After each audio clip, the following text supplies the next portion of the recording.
Good day to you, Jason here, Birchfield Family Farm, Oxford, Ohio, running grass-fed Red Devon cattle, St Croix sheep and chickens in a rotational grazing system. A good word today comes from Romans 8. I consider that our present sufferings are not worth comparing with the glory that will be revealed in us. The creation waits in eager expectation for the sons of God to be revealed. For the creation was subjected to frustration, not by its own choice, but by the will of the one who subjected it, in hope that the creation itself will be liberated from its bondage to decay and brought into the glorious freedom of the children of God. Scripture goes on to talk about the groaning of creation, the groaning of us. Just the knowing, the knowledge that things are not right, they're not the way that they should be now, and we know that, but we wait. We wait patiently on the Lord, and thanks be to God through Jesus Christ, who's made a way back to God for us to be right with Him, and we hope in that, we hope in Him, and we wait patiently for Him to make things right. Okay, we have been away for a few days here, made a quick trip down to Tennessee and purchased some additional St Croix sheep. Got, believe it or not, another ram, added another 6 ewe lambs to the flock here, and again, trying to meet all of those orders you guys have put in for the spring. It is going to be one exciting lambing season come mid to late April. Speaking of lambs, we're there. We're past time where we need to get these rams together. We need to get the sheep separated. It's going to be quite a day on the farm here. We have a plan for 3 different groups of sheep here and 3 different herdsires we're going to be running here. We're going to go over all this, just how we're going to do this. A lot of running around today, a lot of setup, but we've got some weather coming in here later on in the week. Today is just gorgeous. We're almost 60 degrees here, and just incredible fall day for mid to late November here. But 30s coming later on in the week, going to dip down below freezing, so that really changes a lot on the farm. We'll talk about that, and let's get into this. Okay, so our 32 ewes are still back, way back in the back on the fence row. Walking in here, we have our 6 ewes that we picked up yesterday from Tennessee. Man, are they gorgeous or what? Lovely ladies. And then here are the boys over this way. Brutus, no, that's Maverick there, and Brutus are our 2 main boys here. Here's our 3rd one there from Tennessee. He was just born this April, and man, he's looking good. Loving the way he's looking. We got a few other boys here. We picked up one boy, Louie, back there from Michigan. He was going to be that 3rd bloodline, but I don't know. I just need a little more time to look Louie over. He kind of started doing a little scouring on the back end there, which we had him on short grass, and it was pretty wet. That's par for the course. But, as far as a herd sire goes, you can see our new boy there. I mean, super clean on the back end. And don't get me wrong, just because the sheep scours does not mean it's no good. That's not what I'm saying. The nutrition, you can have too much protein, and that's normally the case here. Doesn't necessarily mean parasites when they're scouring. Matter of fact, if you have a barber pole worm, higher worm count on sheep, a lot of times they won't scour. You're going to see them just kind of lethargic. They're kind of gonna drag behind the flock. Ears are kind of down, eyes are a little, just not as responsive. Sometimes the jaw, you get a little bit of swelling in the jaw there. And these sheep are parasite resistant, but I always say they're not parasite immune. And so, we want to try and keep our best stock back for breeding. And a really great way to do that is to start with your rams. You want that highest quality genetics in those rams, and really take your time looking over your rams. And so, not a fan of raising sheep in barns. We don't do that, but because we have these two large pens here and a feeder in between, we got a pretty bulletproof setup here when you need to separate and sort. And that's going to be the case here today. But you know, going after those lambs in Tennessee here, was nice to be able to come in here and just let them settle down, you know, over the evening last night, and they're ready to go back out today. So we're going to be using this cattle chute today, and we'll run ewes through there and sort them off. We'll go over all that, and then also just how we are going to mark these boys and keep track of the breeding season here. 2025 lambs. It's going to be 2025 is going to be a great year for us here. I can feel it. And just a note too, like I said, we do not raise livestock in barns. That's not a fit here. And so I want to be encouraging to you folks out there that don't have that kind of a setup. You don't need a barn to raise these sheep. I've always been adamant about that. You can use Electronet. You can get the metal gates. Several suppliers out there that sell those. And just being able to make you know, 2 or 3 different pens. It's just very, very helpful. I think the best setup though is having a chute, a gate at the end where you can send sheep a couple different ways. I think that is just bulletproof. That's probably the way we'll be going here. Probably next year, I would anticipate us, you know, buttoning up our sorting system a little bit more. This year, it's going to be fine to use the cattle chute and the head gate. And we'll see how that goes here today. Okay, cattle still out in the windmill area here. Just throwing out a little bit of hay to them before we go back to the sheep, kind of on the way here. And looking everybody over. Yeah, looking pretty good here. I had somebody asking about buying a bull the other day. I apologize, it took me a few days to get back to you. We were out of town in Tennessee. Yeah, that's him right there, Hank. He's a good one. He's gonna make somebody a real nice bull. Ideally, I suppose I would like to put him over, let's see, that would be Bobby Calf. She's right there. And then Joy's out there all the way to the right there. Because Hank is out of a different mama than Bobby and Joy, and so I think it'd be a good move. Of course, that's in an ideal world. We're eventually going to have to upgrade or change out bulls here. Big Pat, he's been a good one though. But yeah, I would entertain the sale of old Hank there. If anybody's interested, reach out to me. Find our contact there through the website, birchfieldfarms.com. Let's head back here on sheep. Looking at sheep here. Everybody is looking pretty daggone good. They've got this eaten down here. Hey, I had somebody, I never thought running a car battery, running batteries to you know, power our Electronet here would be such a hot topic. But here we are. I had somebody asking about if we really get the voltage out of a car battery that we need here. You can see right there, 8,000 kilovolts. Try it again here. Yeah, there it is, lit up. So, and I was back here yesterday and I did witness one try and graze through there, and it got a nice shock right on the nose. And you know, we actually traded out that car battery for it's actually a smaller battery. I'll walk over here and show it to you. Okay, so here's the setup. A couple rebar bars pounded in the ground for grounding. There's our charge controller. Okay, it's a Patriot P5. I don't remember the joule rating, but you want to check on that because that's what's going to give you your shock. This battery is a lawnmower battery, standard. Disconnect this thing here. I'll give you the specs there. And this thing You don't even need a car battery. Lawnmower battery will do it.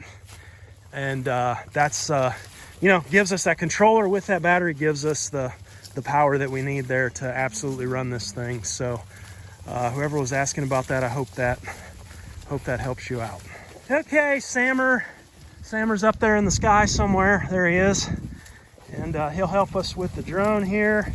But all of these ewes need to go back up front and into that first pen with those new 6 ewes. That's the way we're gonna do this. It's gonna be pretty crowded, but we've got a little area there outside. They can kind of funnel in from outside, and we'll take it from there. Okay, here we go here. Always a bit of a wild rumpus. Sure, this time will be no different. We wanna run them down this fence line. Yeah, just keep them along that fence line. Nope. Okay, that's my fault. Yeah, of course, we're always gonna have a few. Hey, Sawyer, I got these guys. Well, we got 2 that are, okay. We'll just pop the netting when we get down here, no big deal. And there they go. Okay, so we lost them. Sammer will help us out there on the drone. Yeah, there he is on that front side. So corralling them around. I'll tell you, I never thought a drone could be so valuable. Okay, I don't think I've shown this yet, but as far as our connection to the woven wire metal fence, we just use baling twine. Million and one uses on the farm, about like duct tape, right? But baling twine, pretty cheap and does the job here. Let's open up this end. There we go. Okay, we're in business now. Okay, our drone help went away there. He should be able to tell from the sky what's going on and give us a hand. Yeah, push them back this way. The problem right now is they're hungry, so they're gonna go to the, oh. Come back on this, nope, come back on this backside. Oh, we lost them again. Okay.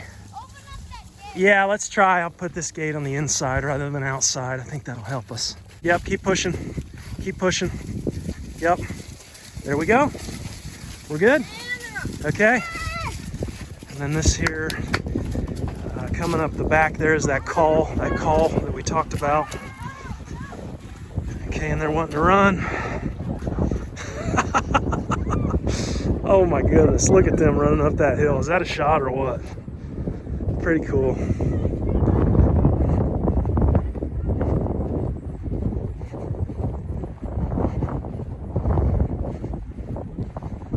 Okay, grab our hay cart here. The girls have got them on the run. So they're up there in that middle automatic water paddock now. And obviously, want to be running them down around the silo and into that first pen. Okay. So Sarah's around the corner there, getting gates. We need to run them up the side there, Sawyer, on this fence. Mama kind of leads the way here. There we go. Now we're cooking with gas. Okay, she's got them. Can you close the red gate when you come behind them?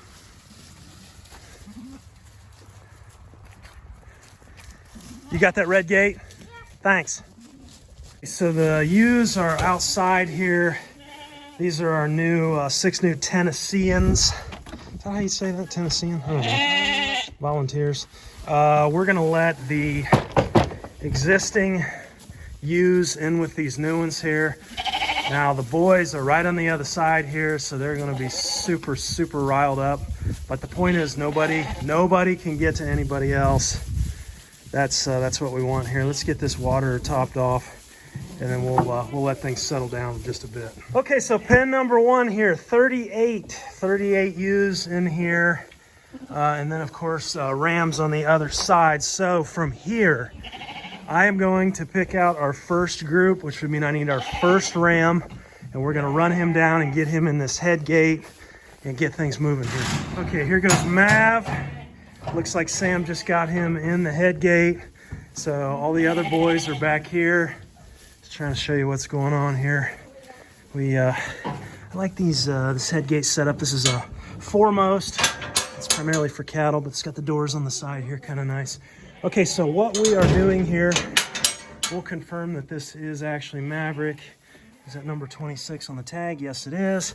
What we're doing here, we're using something this year called Marksman Sheep Marking Paste. You've heard of Rattle, pretty similar here, but the sheep marking paste is actually pre-mixed.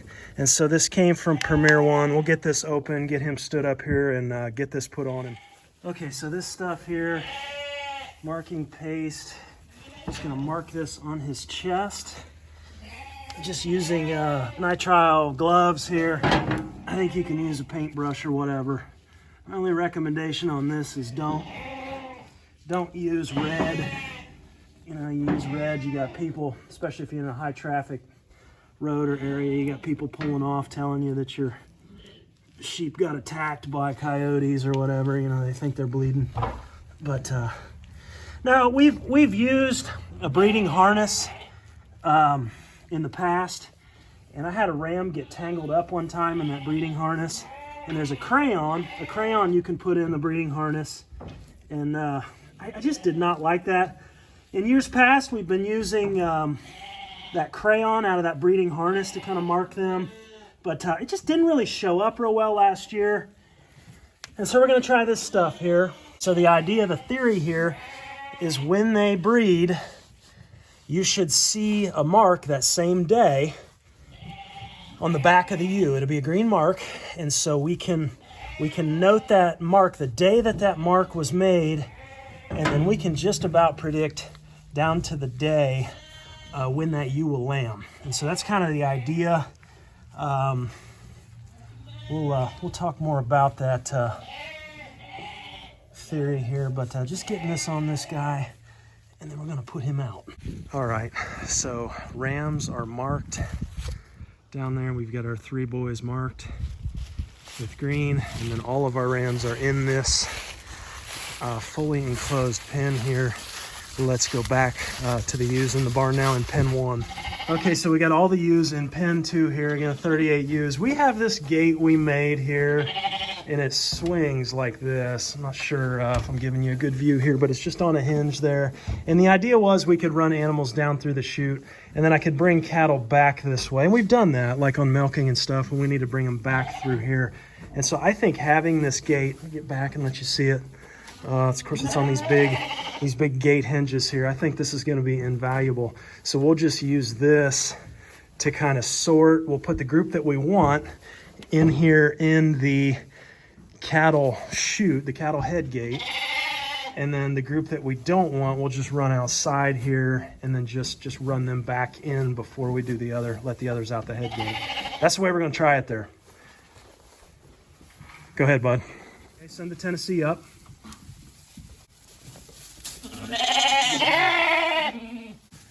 All right, so here's the way this ended up working out. We got Sawyer over there on pin 1, putting some of them back that way. We're running some of them down here. This swinging gate is working well, but I'm waiting on one more purple tag. Yeah, we need to figure out the sheep sorting system here. We'll definitely gonna have to button that up for next year. Okay, here's a purple tag. Get behind her. Oh my gosh. He went right through his legs. All right, there we go. I think we have our first breeding group here. He went right through your legs, or she did. Okay, there's a better shot of that swinging gate there. You can see that was pretty helpful for this. We're gonna bring everybody else, all of the rest of the ewes that are not separated, back into pen 2 and lock them into pen 2 for now. Okay, so all the ewes are in pen 2, and we have the first group separated off here. So we need to go out. I want to go back out to the rams and run the rams all the way back around to pen number 1, and then we'll peel Brutus off, and Brutus goes in with this first group of ewes. All right, change of plans here. Brutus is going in with his group here, and he is... Yeah, he's sniffing already and doing what he does. Gate is locked over there. So first group is peeled off here, and we'll move them to their final destination a bit later. Yep, there we go. That is number 58.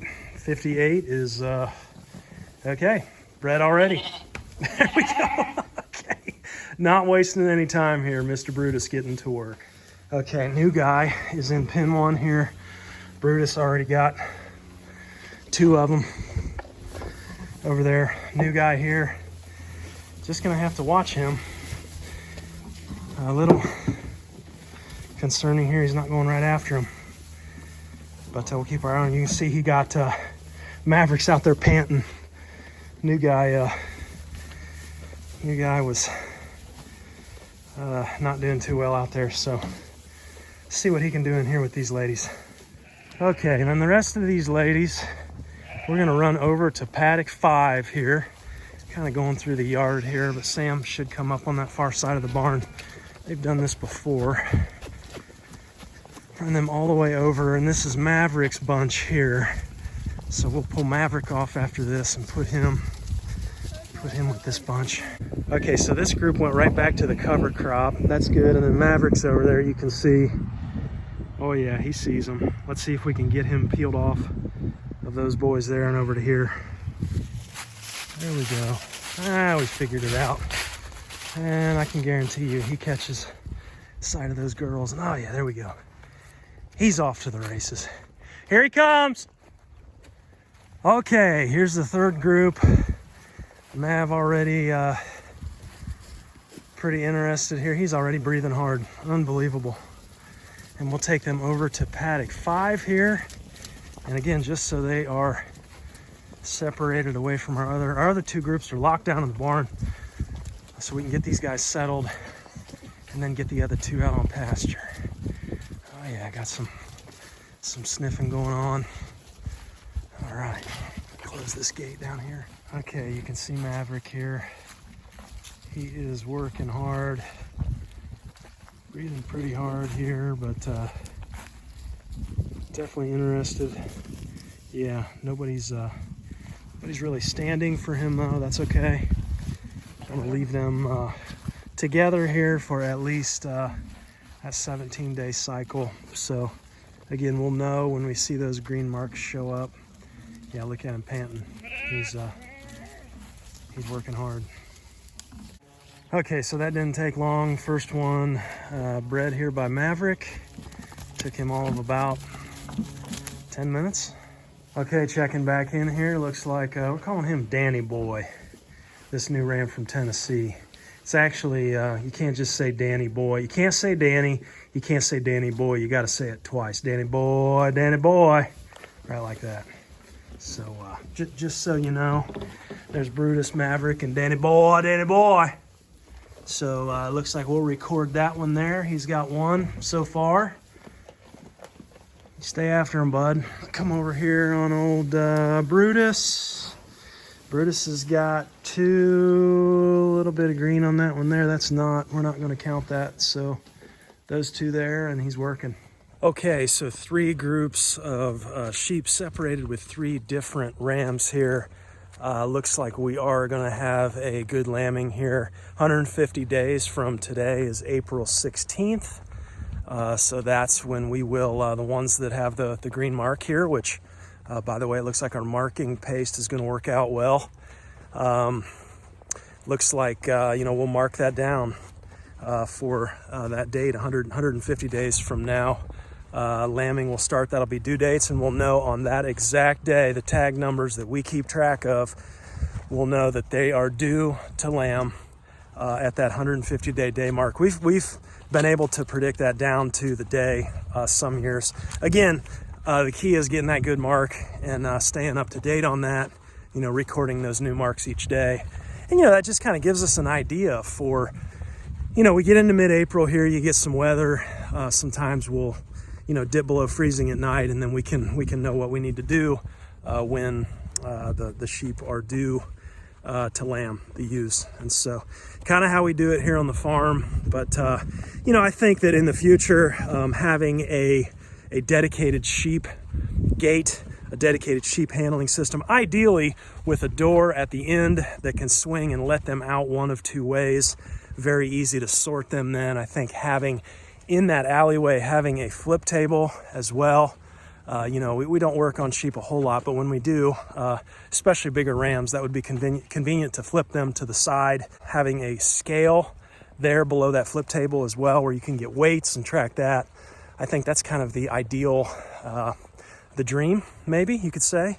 And we'll work on that. I think probably just outside of that pen number 2, having a way to send them out a sheep chute, and then be able, there's 2 doors at the end of that barn, be able to send them one way or the other would be ideal. And so, if you're setting up a sheep operation, you might think that through. Up until now, just running 8, 10, 12 ewes and a ram, not a big deal. You can kind of do what you need to do by hand, but we're getting to that point now with almost 40 ewes here, and almost 50 head of sheep, really, where we're needing something. And so anyhow, beautiful evening here on the farm. The work is done, and thanks for hanging out with me today. Be blessed today. Be at peace. If you have any questions, leave them in the comments or get a hold of me through the website, and we'll talk to you soon. Take care.